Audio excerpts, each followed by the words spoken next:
बहुत समय पहले वृंदावन के पास एक छोटा सा शांत गांव था, जहां लोग सादगी से और भगवान के भरोसे अपना जीवन बिताते थे। उसी गांव में मीरा नाम की एक गरीब लेकिन बहुत दयालु लड़की रहती थी। बचपन में ही मीरा के माता पिता इस दुनिया को छोड़ चुके थे। अब वह अकेली एक छोटी सी झोपड़ी में रहती थी, लेकिन मीरा के पास एक ऐसी चीज थी जो उसके लिए दुनिया की सबसे कीमती चीज थी। मीरा के लिए लड्डू गोपाल सिर्फ भगवान नहीं थे, वह उसके छोटे कान्हा, उसके दोस्त और उसके अपने बच्चे थे।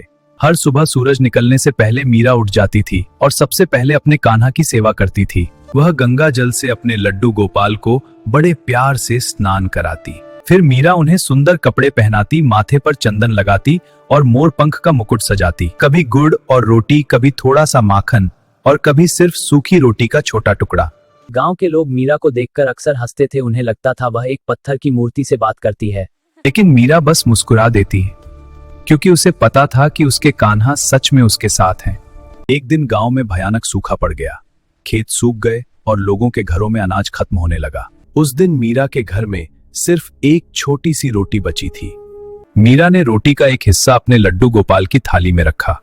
तभी उसे बाहर से एक बच्चे के रोने की आवाज सुनाई दी। मीरा ने बिना सोचे अपनी रोटी का हिस्सा उस भूखे बच्चे को दे दिया। उस रात आधी रात के समय मीरा की आंख अचानक खुल गई।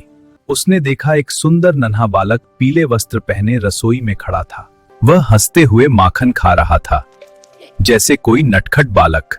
मीरा समझ चुकी थी यह कोई साधारण बालक नहीं था, यह स्वयं उसके लड्डू गोपाल थे। लड्डू गोपाल बोले, जिसने अपनी भूख से पहले दूसरे की भूख को समझा, उसकी भक्ति सबसे सच्ची होती है।